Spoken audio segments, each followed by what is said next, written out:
Hello once again, witchy people, and welcome back to the Covenstead. And today, finally, I have finished the book, The Crooked Path, An Introduction to Traditional Witchcraft by Kelden. Before I start, now I am going to take this book apart. This is just my personal opinion on the book, and I am going to take it apart. This is just how I interpreted the book rather than what traditional witchcraft is. Okay, it's how I interpreted the book. And it's a very well written book. One mistake in it, one silly little mistake. But I think it's in 5 parts. And each separate part has this lovely little, it's like a story. It sets a scene of you wandering through a wooded area and coming across things, it just sets the scene for everything for you to carry on reading. So that you see traditional witchcraft almost as a journey. It's a journey. It is the journey through the crooked path, but it's beautifully written, The foreword is by Gemma Gary. That's also very good. So it starts off defining traditional witchcraft, what makes it traditional, the use of folklore, and key elements. Now the key elements are working with magic, working with the other world, and working with the natural world. Okay, now somewhere along here, and I've lost it and I don't have it written down, it says about using certain things. I will also say that at the end of each chapter it gives you exercises. You won't be able to see that because of the there, you won't be able to see it anyway. So it gives you exercises or things to do, things to journal about, what you've read so far. So chapter 2 is pretty damned amazing, actually. It goes right the way from the historical development of traditional witchcraft. It is Cecil Williamson, Gerald Gardner, Robert Cochrane, and the Clan of Tubal Cain, Doreen Valiente, Ferry, the American traditional witchcraft. It really does go into, and also this is it, very traditional witchcraft versus Wicca, which I found very interesting because obviously there are a lot of little, at the bottom of the page, you get a lot of references and citations. And I looked into a lot of these. Why has that gone so bright?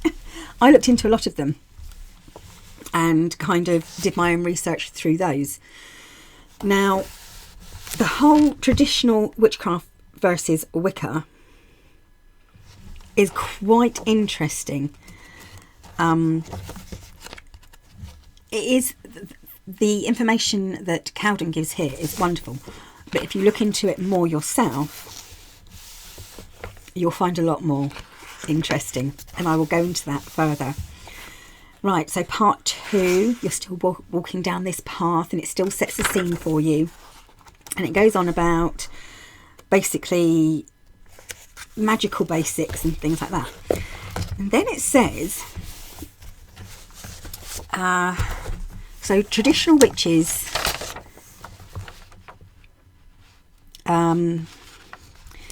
working with magic, we all use magic, including folk magics, lower magics, and the list above, which but not necessarily higher magics. However, a lot of traditional witchcraft, from what I gathered by the book, is based on the Tubal Cain, the Robert Cochrane. And so, okay, you have the compass round, which is creating a liminal ritual space. treading the mill, which is creating a trance state and raising magical power, and the housel, which is giving offerings to spirits. And this is what all traditional witches do, according to the book, from what I can gather. And this is also, it's all accredited to Robert Cochrane. And I thought, okay, so here's the history slightly. Robert Cochrane didn't like Gerald Gardner. Basically, he didn't like his version of witchcraft, so he said, I'm going to do real witchcraft. This is what my witchcraft is. And he claimed to have a lineage back so many generations, which was all lies, actually. It was not the truth. And he kind of set up traditional witchcraft in opposition to Gerald Gardner. Almost, yeah, like it was a very popular thing at the time, and he wanted in, but in his own way. But then, like I said, I'm not saying this is a bad thing. And I will go on to that a little bit later, and I will explain it. However, what I see is a compass round, well, surely that's the Wicca equivalent of a circle. Treading the mill is the Wicca equivalent of raising the cone of power. And housel, giving offerings to the spirits, is the same equivalent to giving offerings in Wicca. So either, it kind of made me think, either there is a kind of, sorry, the dog's put me off now, I can hear him arguing, fighting. So either there is this path within witchcraft that all does stem from roughly the same thing, or they kind of just copied each other, you know, and sort of piggybacked on the same sort of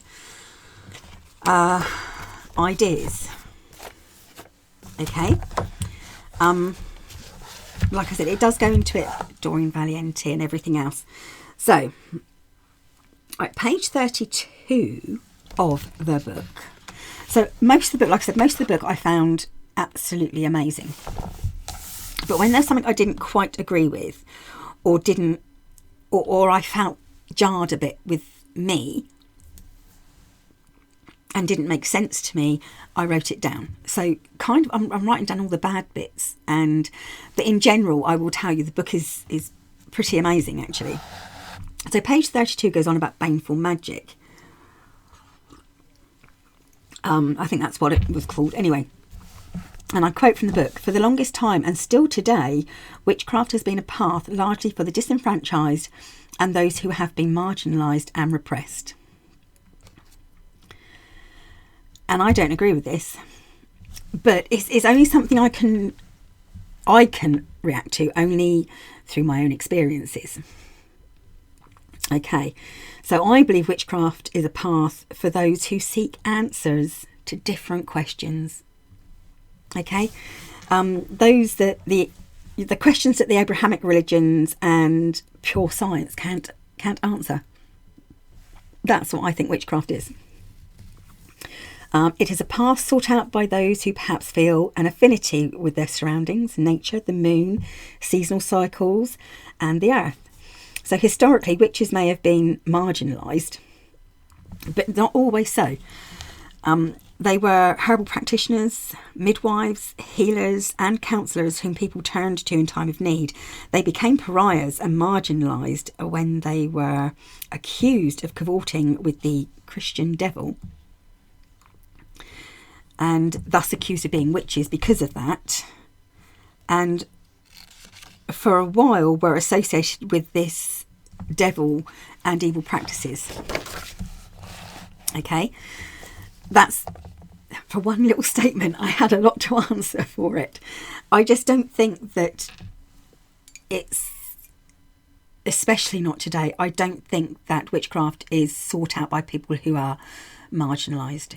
I just don't think that's it. I just think it's for people that are seeking different answers to different questions that the usual faiths can't give to them.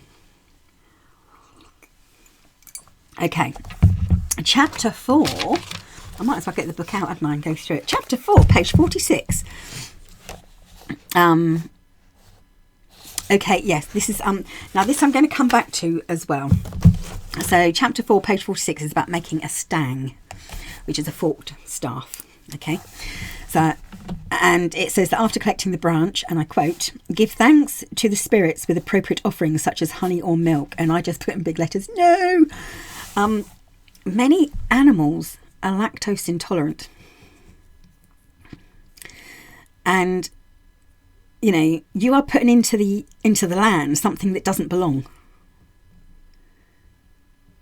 And, you know, that's got to be really carefully thought of. But it can also cause problems.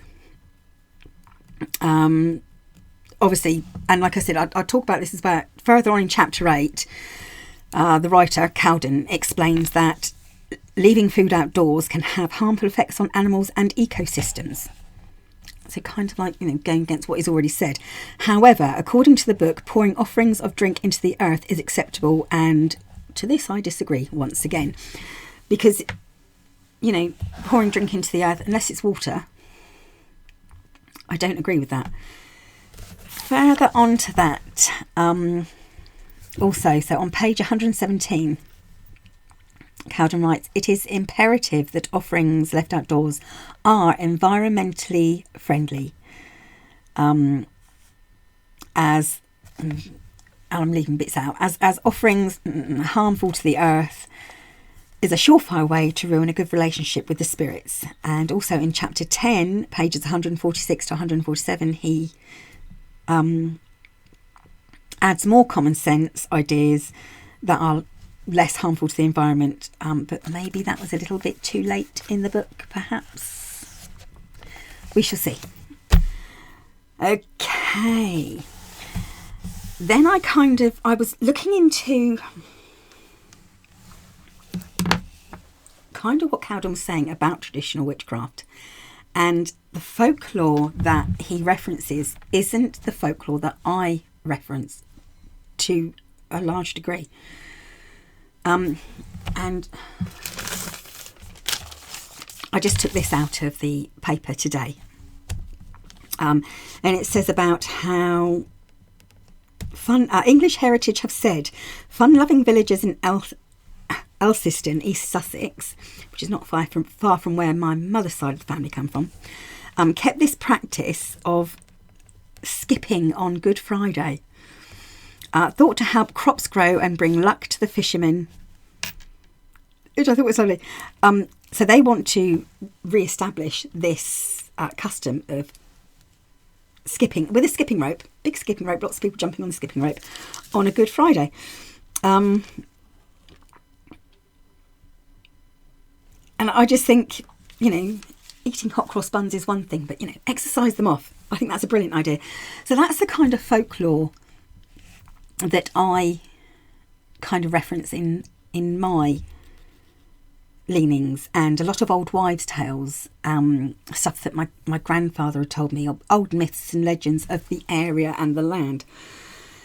So Keldens online, I kind of went over to this because it was niggling me a little bit. So Keldens stated on a YouTube video that there has been much sanitisation of witchcraft to make it acceptable to the general public, to people, and that basically that although it is based in Christianity and can use the Christian devil as a focus or even a deity, this was covered up as it may seem wrong to many people. Instead, witches faked a basis for their witchcraft in the earth, in a spirituality attuned with nature and the elements. So Keldens also states in a YouTube video that his devil, capital D, devil, is nature itself. And that kind of surprised me, because I thought, oh, surely that's a sanitisation in itself. To say, yes, I'm using the devil, but it's nature, is a sanitisation in itself. So, you know, but regardless of that, no matter, if you state devil or Satan, it is an automatic kind of reaction for many people, witches or otherwise, makes no difference. When you say these words, they are almost always will be associated with the Christian manifestation of evil, the fallen angel, Lucifer. But please note, I am currently, I did actually, when I wrote this, I was currently getting ready about doing a video about traditional witchcraft, Satan, and the devil. And that's already been published. I did that a couple of videos ago, so go back a couple of videos, it's there. And I talked about Satanism, what I believe it is or isn't, why I chose to touch upon this subject in the first place. And it was because of non-witches accusing me of being a devil worshipper or a Satanist. Okay. Keldens relies heavily on the works of Robert Cochrane. Now, Robert Cochrane, as I said, he was anti-Gardnerian. Cochrane actually coined the word Gardnerian as an insult, So, but Keldens also states that traditional witches rely heavily upon ceremoniously follow grimoires such as the Key of Solomon and the Book of AmberMoon, I think it is, AmberMoon. Now, the Key of Solomon asks God, the Abrahamic God, to bless and protect. It's a pre-Christian Judeo-Roman Italian text. So, once again, it's including Christianity within its teachings, according to Keldens. So Keldens doesn't mention the devil in its Christian form until part 3 of the book. Like I said, so there's 5 parts, and it isn't until part 3 that the Christian devil was anywhere mentioned within the book, and it's page 82 or 83. No, 86. Chapter 7, 86. And he seems to accept the correlations between the old one, witch father, and the Christian concept of the devil. So I think it may be, and I mentioned this in the book about the video about traditional witchcraft and Satanism. I think that he's trying to reclaim the devil into witchcraft, sort of saying that Christians stole or appropriated this spirit as their devil, and like I said, he's trying to reclaim that into his path as a pre-Christian thing. Like the Christians stole the devil, we're taking him back. He states that until its modern revival, the devil seems to have been an intrinsic part of the craft. And I disagree. The reason I disagree is men, women and children were tortured into falsely admitting liaisons with the devil, the Christian devil, under torture. They were admitted to this under torture. They were fake and false, admittances. They weren't witches, they weren't liaising with the devil, but they were tortured to admit they were. And I believe that those people, historically, worked with folklore, the seasons of the land. Like I said, they were healers, midwives, doctors, counsellors, everything. And the church wanted them to be under the church's control. And it was, and their way, because their way, basically people were going to them for advice instead of the church, and the church wanted everyone to come to them. And their way of life was not linked with the devil, not at all, in their own eyes. Historically, these people that were accused of witchcraft, they weren't linked with the devil in their own eyes, because they weren't witches, even though we call them witches now. Okay. Oh dear, I hope this is all making sense, because my writing is terrible. Oh, and I seem to have come, I've added something here. Okay, so this goes on from here. Not in their own eyes. Oh, okay, so I carry on. Whilst I do feel that the church and the monarchy took the images of Pan, Herne, Kronos and others, and used them to personify the Christian devil. Yes, they did.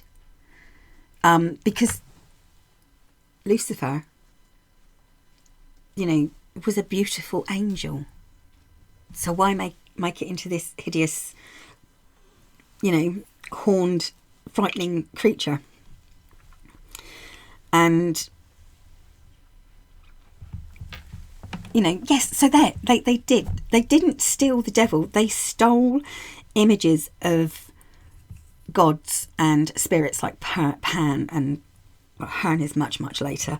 But these horned gods, these nature gods, and used that image as their devil.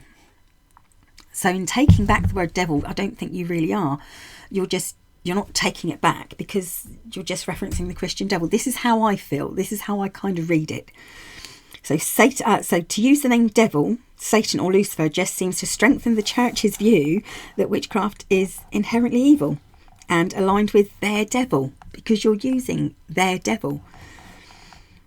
You're using that capital D and everything to take back our horned god and to bring him back to the witches. Surely we should try to cut the ties that the old one has with the devil, instead of entangling them further and accepting the outward view of witchcraft being evil and wrong. Okay. So, in the rest of the book, I was getting on fine. I was thinking, yes, I can get this. I understand this. This is interesting. And then I came to page 103. Meeting with the ancestors. And it was very different, my view to their view. So, personally, I feel that in my path, being a hedge witch, and I'm going to say a modern hedge witch, because I'm very much not a Ray Beth hedge witch, okay? That hedge witch is fine, just not me. So in my path, to try to confer and ask questions of spirits, it has to be when they decide. It's not as an exercise when only I want to do it. It's more when they want. It has to be on their terms, not mine. Especially if I am calling them out of their world into mine, or even if I'm going into their world. It's a sign of respect. I wait for them to seek me out, unless I have no other choice. So yes, I do sometimes call upon the long dead, not often the recently dead. It's usually the long dead and deep ancestors. So I do call upon them for help, but it's, like I said, it's only in times of deep or dire need. It's in another time, in all other times, I'm kind of like, you wait for them to come to you. They seek you out. You do not disturb them. It's a respect thing.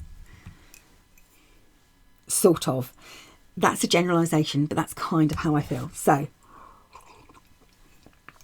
by this time in the book, I'm about halfway through, I find myself thinking that with all the precise tools and ritual needed, this path of traditional witchcraft is very alike to Wicca in some ways, and it's not appearing to be the free-feeling witchcraft practice the book first led me to believe it was. Within the exercises shown, it seems to me that it uses the same symbolism and rites or rituals as Wicca, but by a different name. This is kind of like how, so this is, I'm halfway through, and this is how I feel at the moment. Now we've gone to page 105.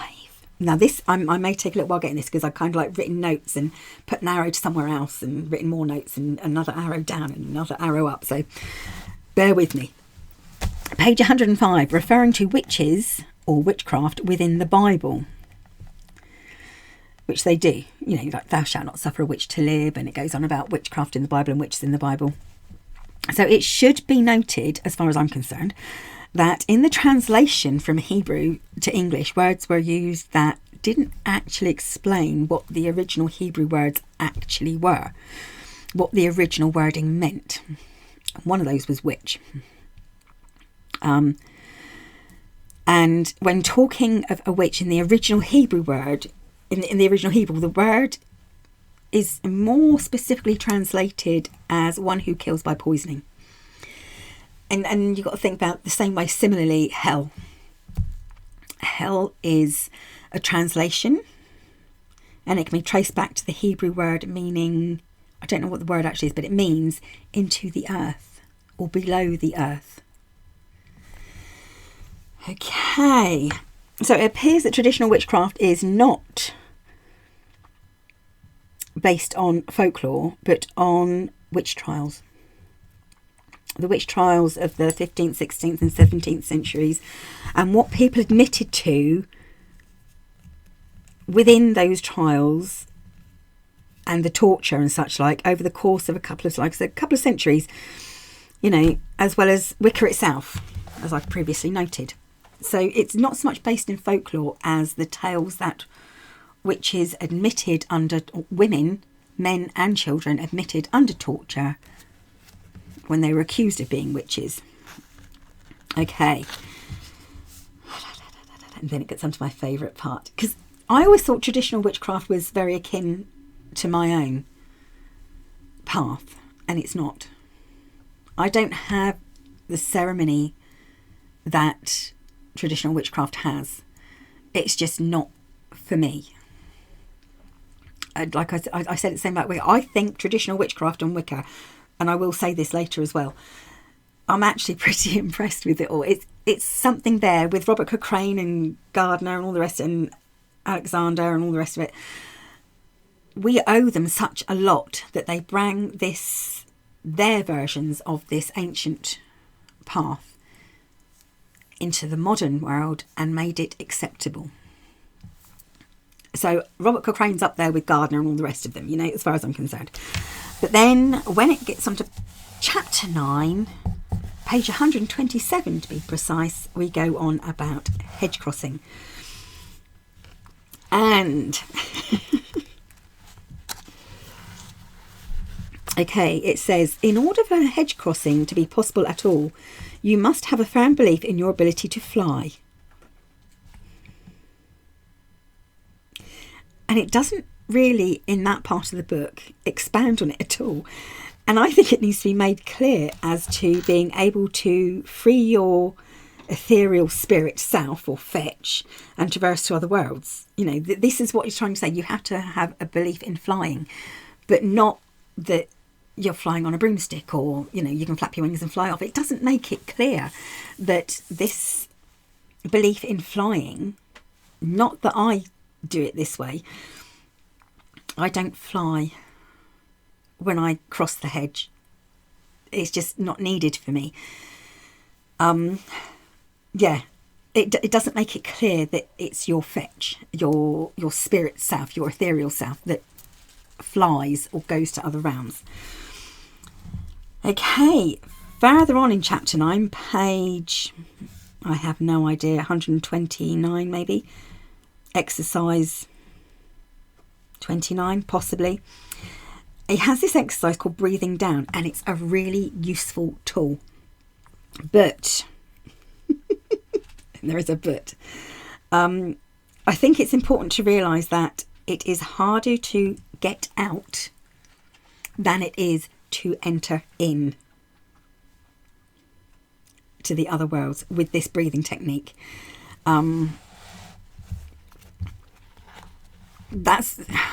It's much easier to get in than get out when using this technique. So I would maybe research a bit more, which Keldens does advise anyway throughout the book, especially at the end of the book. He says, if this is what you want, then go for it, and if this isn't, you know, then you can use it as a basis of a path that you do like.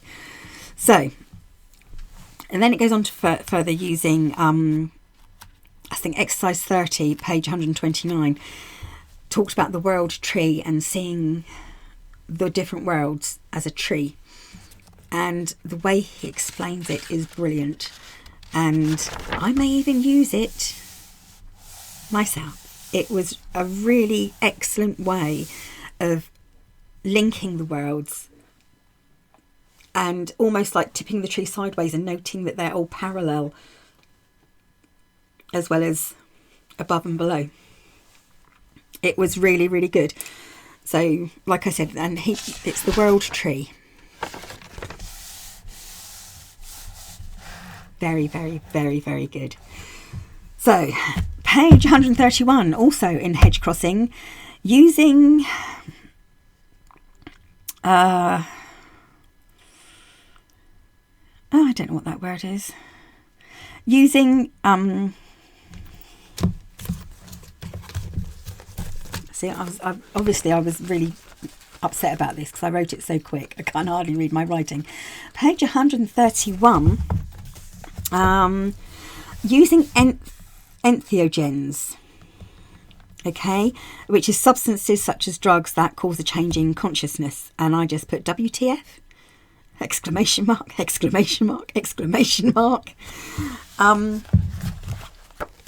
Okay, so flying ointment. The warning against using, because he goes on about flying ointment, and the warning against using plants from the Solanaceae family,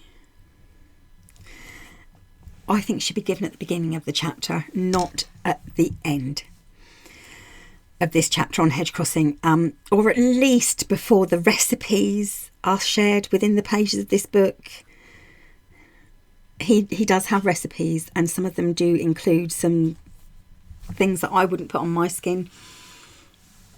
And there are no warnings at the beginning of this, you know. He also claims that flying ointment is a salve. Page 133. To me, a salve is a healing balm, and unless made with specific healing ingredients, of course, which flying ointment isn't, it is not a salve. It is not something that is a healing balm. And also, in the same vein as sharing recipes, why add the caution at the very, very end? Make it prominent, add it at the beginning, or perhaps keep it where it is, but make it red, in red ink. So then he goes in to baneful herbs, and this is going on to chapter 11. And on pages 159 to 161, he goes on about baneful magic and baneful herbs. And all the baneful herbs that he mentions, you know, and it's great, he does actually mention some. And I understand the constraints there are in writing a book and including so much information. I get that. But it should be noted by the author that baneful herbs are not just for malefic spell workings. They're not just for malefic magics. They're not just bad. Baneful herbs can be used in positive ways. And by this time in the book, like I said, I'm well over halfway, I kind of noticed that there are a few favourite words in the book that the author likes to use. One of them is behooves, or behove, which is, it just means the responsibility for someone to do something. Okay. Eldritch, which is, Kelden uses it to mean fae-like, of the fae sort of thing. If you look it up, it can often mean unearthly, weird, sinister, or ghostly. So, atavistic is another word that he uses, and I had to look this one. I'm like, what the heck does atavistic mean? It's relating to the reversion of something ancient and ancestral. Atavistic fears and instincts, for instance. He also uses genius and genii loci. It's genius loci and genii locorum, which is the plural of genius loci, which means the spirit of a place or the guardian of that place or land. He also uses land wights, which also are spirits of nature that inhabit stones, plants, trees, that sort of thing. And it just, like I said, there are a few, he seems to have a few favourite words. Whether it's because they are just the words that explain his path best. You know, I am also one who has favourite words that I seem to use all the time. So, fair dues. Right, we then go on to Sabbats and Esbats and the Wheel of the Year. And that's chapter 12, pages 173 to 176, and I just put fantastic. Absolute brilliant information. Really, really fantastic. And a lot of information about how you can align yourself to the Wheel of the Year where you live. You have to adapt it to how your seasons react at that time of year. So, you know, spring may not start in March where you are. It might start in February. It might start in, you know, and the world is changing. Whether that's because of climate change or whatever, I don't know. But seasons are slightly shifting, I think. And, you know, it seems that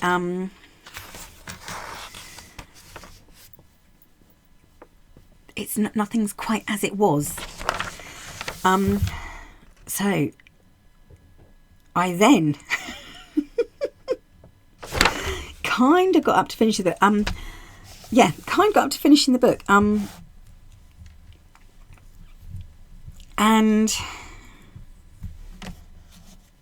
I come to the end of the book and I thought there was a real twist at the end, near the end, which made me really think about what traditional witchcraft really is. And I touched on this when I did traditional witchcraft, Satanism and the devil in my last video. And I've written a lot here, so bear with me. So chapter 12, page 185, it says that the witches in Shetland dedicated themselves, according to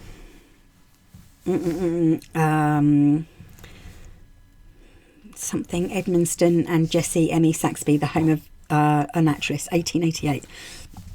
Witches in Shetland dedicated themselves to the devil, capital D, devil, Christian devil, by going to a beach at midnight, placing their left hand under their foot or their feet, touching the soles of their feet, their right hand on the top of their head, and then saying out loud, "The muckle meester dale take what the tween dis twa hands," which is the muckle master devil take what's between these two hands. Everything from this to this. You are offering yourself to the devil. When we get to chapter 13, which is page 199, so it's a little bit later, you've kind of gone past the other bit, it comes on to if you're ready to dedicate yourself to being a traditional witch. And the dedication ritual, it's exercise 47, chapter 13, page 198, a traditional witch's dedication ritual. And the purpose of this ritual is to dedicate yourself to the practice of traditional witchcraft. And step 3 on page 199, it says, place your left hand under the soles of your feet and your right hand on top of your head. I found this slightly unnerving, to be honest, because I realised, hold on a minute, I just read that before, and I read it as a dedication of yourself to the devil. And this dedication ritual was using the same actions. This kind of last twist, if you like, it made me feel really uncomfortable. And to be honest, personally, it kind of made me feel that this whole practice was based on Hammer House of Horror movies about witches. It did bring that to mind. It kind of brought that to mind, but mostly, I shouldn't say that. It didn't really, but it did for a little while bring that to mind.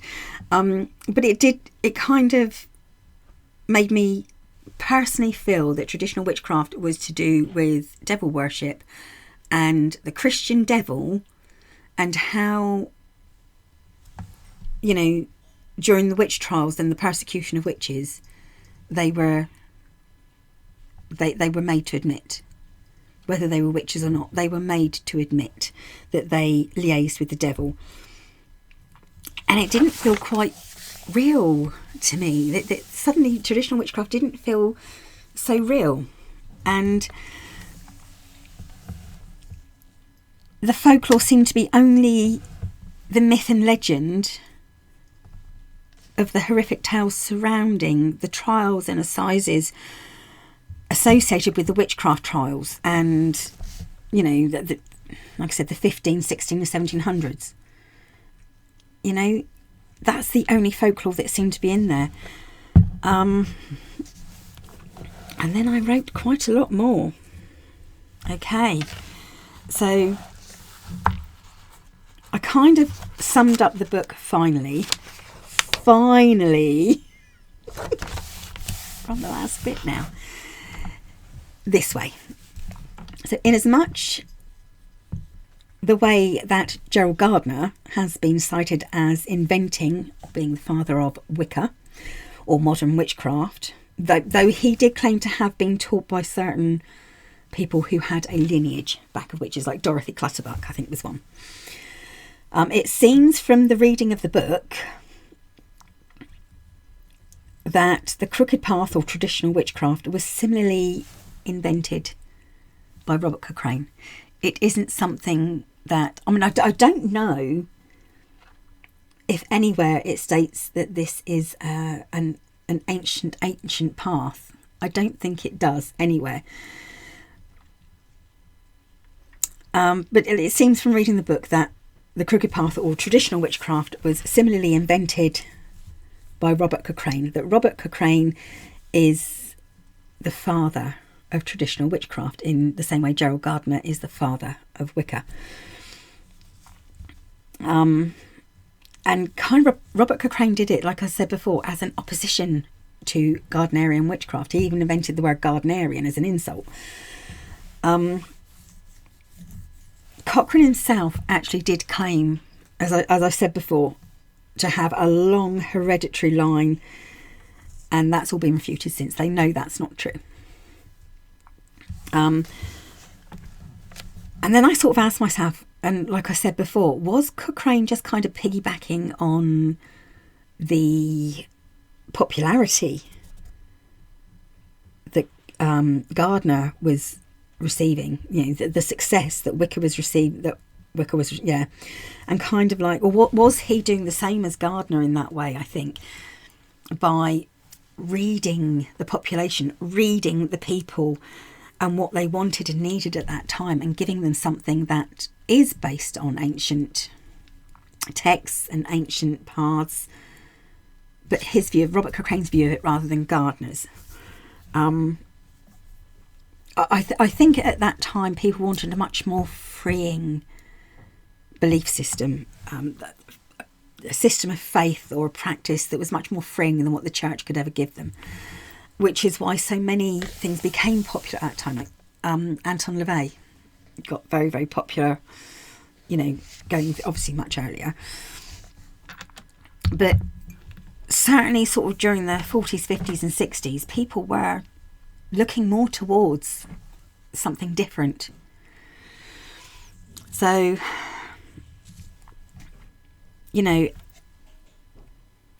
Robert Cochrane seemed to be maybe jumping on the bandwagon, jumping on Gardner's bandwagon, maybe.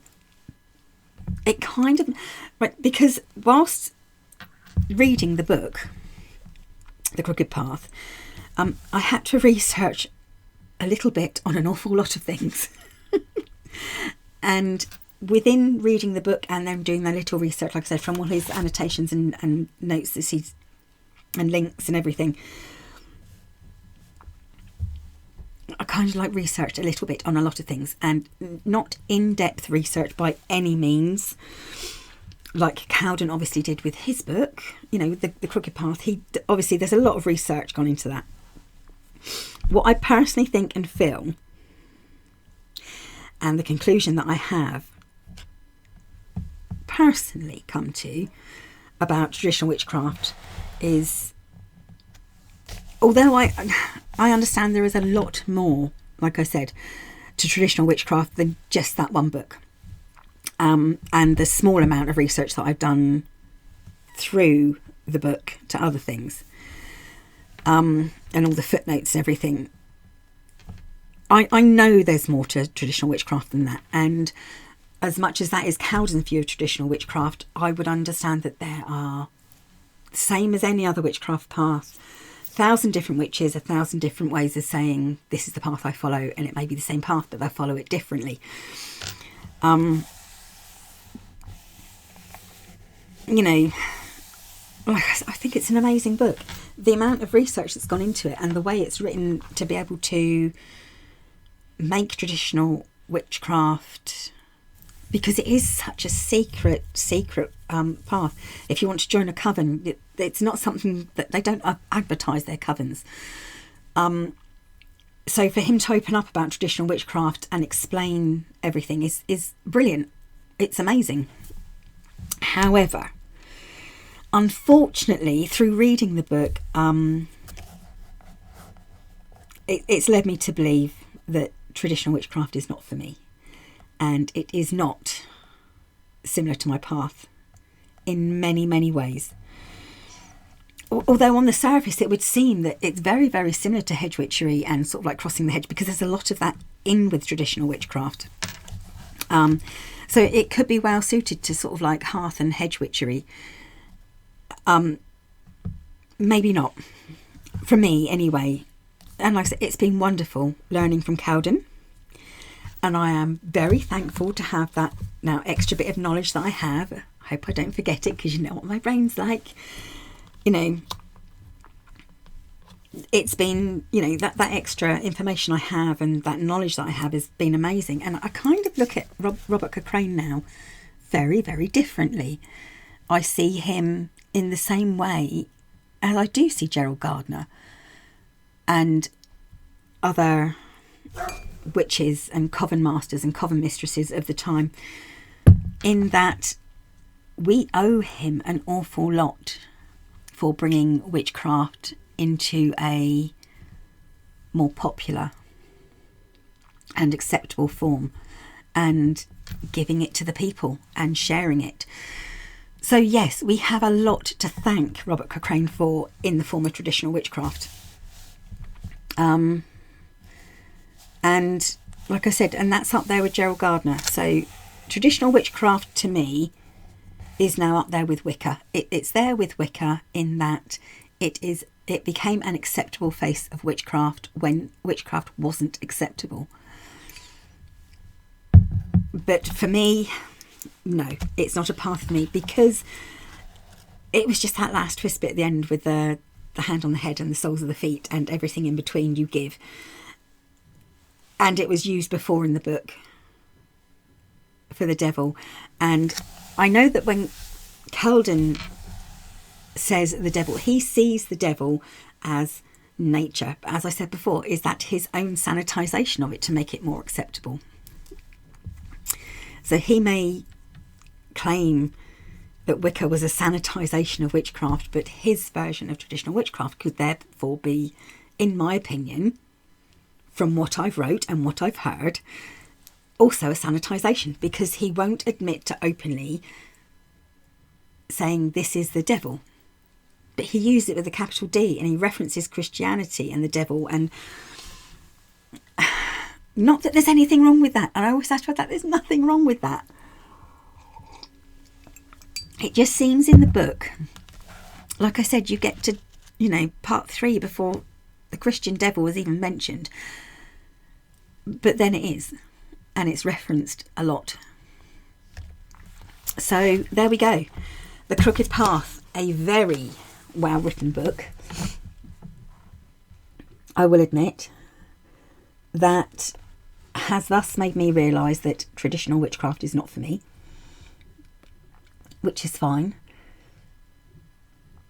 I think because now I see traditional witchcraft the same way as I see Wicca, in that it's a very ceremony and ritual based path, and I don't have the time for that.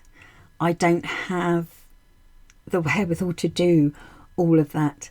I think there are easier and simpler ways to do any magical workings or ritual or spell works or anything. So that's why it's not for me. It's not because I think this path is wrong. On the contrary, I think it's been wonderful. I was going to swear then. I think it's amazing. Like I said, and it's such a beautifully, beautifully written book. And I found one tiny little grammatical error in the whole book. I wanted to be a proofreader when I was younger. I still do, actually. So, yeah. Beautifully, beautifully written. Very open. A lot of ways it did, and a lot of it felt very open and honest.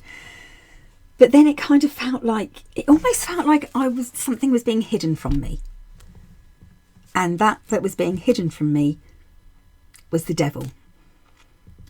And as I said before with my other video, if you say to witches about the devil and hell, most of them will say witchcraft and modern day witches have nothing to do with the Christian devil. We have no concept of hell as the Christians believe it to be. And yet traditional witchcraft almost embraces it. So it's slightly jarring in that way, which is why it's not for me. But as I say, I can understand through reading that book now why a lot of people would feel that it is for them. Do I recommend it? If you want to learn about traditional witchcraft and about how to do traditional witchcraft, yes. Be prepared to take notes, look at all the citations and annotations and links that he gives at the bottoms of the pages and all his references, and look them up. You will go down a slight rabbit hole, I will admit to that, because you end up researching so many different people and so many different things. But that's good, isn't it? Because we're learning, you know. And so yes, I would recommend the book wholeheartedly. I would recommend the book. If you haven't found your path yet, this might be the one for you. Or it may even give you ideas that you want to incorporate into your own path. It's beautifully written. I can't say that enough. It is absolutely beautifully written. Yes, I recommend the book, but it's not going to change my path, and it's not a path that simply because it is not a path that me personally I would feel comfortable with. So there you go. Very good book. Very informative. Written as a journey. Like I said, each part, and it's 5 parts. The beginning of it is and ends beautifully as well. It ends with, apart from the glossary, of course, it ends with a witch's farewell, which is lovely. It really is lovely. And it also says there is no right or wrong way to practice traditional witchcraft as long as it works for you. So, yeah. What appears to, like I said, when I heard about traditional witchcraft, I thought of it as being a very freeing kind of path, and a very easy and simple path, and it's not. It is very much like Wicca, which I don't think it's, I'm not saying it's tedious or anything like that. All I'm saying is it's not for me. All the ritual and correspondences and doing certain things on certain days, and no, that's not for me. I'll keep on going my way, but it was really, really good to learn something new. And yes, I recommend it, because it's like, there's some of the things in there, the whole thing about the world tree, you have to, go for that. It's absolutely lovely. And most of the book's very good, but that bit about the world tree, it really stuck with me. Really loved it. That's it. I'm going. I will be back very soon. Thank you for watching. Thank you for listening. If you do not agree with me, that's fair enough. That's okay. Please read the book and form your own opinions. If I have upset anyone, or in reference to anyone have upset anyone else, please note it was unintentional, and I apologise if anyone feels offended or upset with what I have said. Like I said, horses for courses, some things for some people but not for others, and this wasn't for me. But it is a book I think that a lot of paths should read, because it kind of opens up a little bit about how you can perhaps change it. Like the bit about adjusting your path to the seasons, amazing. And the World Tree bit, amazing. Just for that, I would recommend the book. That's all I'm saying. I'm going. Thank you for watching. Thank you for listening. I will be back very soon. Bye for now, witchy people.